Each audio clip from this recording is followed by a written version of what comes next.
Bonjour Wilbert, bonjour Louise, c'est Pascal.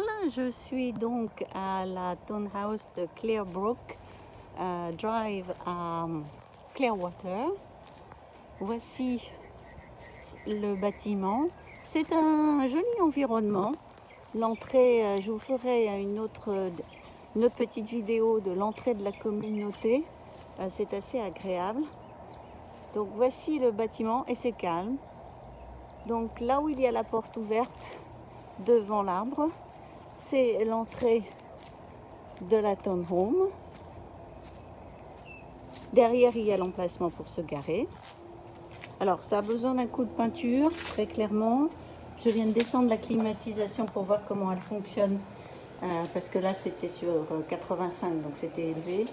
Le compresseur a l'air assez vieux. Donc, on rentre dans ce couloir, tout est dallé. Je n'ai pas vu de signe d'infiltration d'eau, c'est déjà une bonne chose. Voilà l'entrée. Donc là, on part vers le salon. Et là, on tourne dans la cuisine. Quand je dis qu'il faut faire un coup de peinture, vous voyez là, par exemple, ça c'est sale avec les va-et-vient. Et puis, je pense que ça serait bien d'augmenter un petit peu la lumière, parce que bon, le carrelage et les placards là sont pas vilains. Le frigo est correct.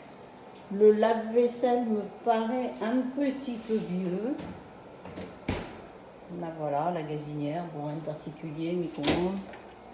Voilà, ça pourrait être nettoyé, mais bon, il y a besoin d'un gros coup de nettoyage et de peinture. Mais les sols sont ok. Là, il y a une petite salle de bain d'invités. Bon, ça c'est toujours pratique. Donc on accède le salon soit par la cuisine. On a un bon rangement aussi ici. Ça c'est bien. Dans la cuisine elle-même, je dirais qu'on peut mettre une petite table ici, puisqu'il y a potentiellement un banc là, pour prendre le petit déjeuner. Donc ça c'est possible. Et là donc on arrive dans le living room, où il y a de la place pour mettre un canapé, pour regarder la télé. Je n'ai pas remonté les stores, donc c'est un petit peu plus clair que ça. Voilà l'autre vue, donc je vais vous montrer quand on vient de l'entrée. Voilà, donc ça ce sont les escaliers pour monter là-haut. Voilà le salon. Alors c'est pareil, vous pouvez mettre une lampe. Hein. Donc ici on a une espèce de mini patio avec un placard, un storage dans lequel vous pouvez avoir la machine à laver et le sèche-linge. Voilà, ça a été fait comme ça. Le chauffe-eau est là aussi. Le chauffe-eau est récent, il est de 2014, donc ça c'est bien. Et le compresseur de la climatisation, lui, il est là. Alors c'est un Ring qui est une bonne marque. Visiblement, il tourne, mais il n'est pas jeune, ça c'est sûr. Et donc ça c'est la gate pour accéder, si vous voulez sortir par là. Et là c'est votre place de parking, sachant donc qu'il y a des places. Moi je suis garée à la place pour les invités. Voilà, donc là vous avez vu sur le haut. Je vais re-rentrer à l'intérieur.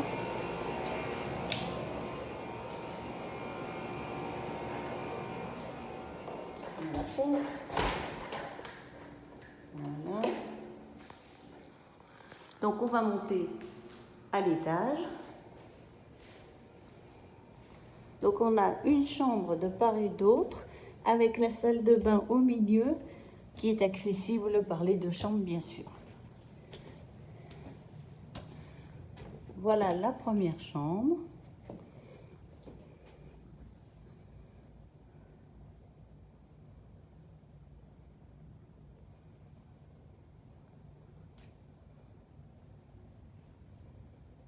Voilà, avec un placard ici, correct. Peut-être pour Louise. Je vois qu'il y a une lumière, mais je n'ai pas trouvé le bouton. Ah, attends, excusez-moi. Je pense qu'il va manquer peut-être une corde.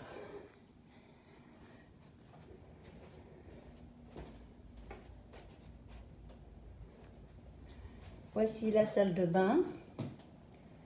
Alors, je vais mettre en route. Je ne l'avais pas fait parce que c'était un peu bruyant. Voilà. Donc là, on a quelques de petits placards. Une baignoire à bien nettoyer. Peut-être reprendre un peu le mastic là.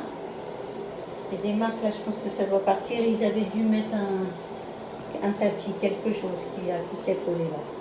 WC, voilà. L'eau coule normalement, ça c'est important. Donc, une bonne pression. En dessous ça va. Et là on accède donc la deuxième chambre. Celle-ci donne du côté du patio.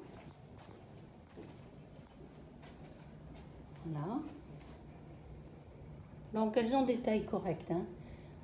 Ça c'est bien, il y a 2 placards à l'intérieur. Bon, vous voyez là, il faudrait refaire un petit coup de peinture. Et au moins, je dirais que les moquettes, les faire shampouiner professionnellement ou les changer, hein, ça c'est à vous de voir. Voilà, je remonte la première. Celle-là est peut-être un tout petit peu plus petite parce qu'il y a le placard, le walk-in closet.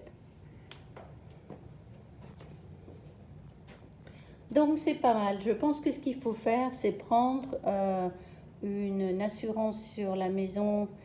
Ça coûte quelques centaines de dollars par an, genre 500 $, mais vous avez la climatisation qui est couverte, l'électricité, enfin en tout cas les pannes électriques, au niveau de la plomberie, s'il y a un problème d'écoulement d'eau, des choses comme ça. Et puis ça couvre l'électroménager, c'est-à-dire le frigo, le lave-vaisselle. Si ça tombe en panne, vous appelez quelqu'un, ça coûte 75 $ et ils le réparent. Et s'ils ne peuvent pas réparer, ils le remplacent. Alors, pour la climatisation ici, ça serait peut-être une bonne opération à faire que d'avoir cette couverture, cette assurance. Voilà, voilà. Donc, je vais raccrocher là et pour aller faire une petite vidéo quand je ressors de l'entrée de la communauté. Je ne sais pas ce que c'est là derrière, mais ça a l'air très calme. Et la communauté elle-même a l'air calme. Donc, plutôt agréablement surprise au global. Voilà, à bientôt.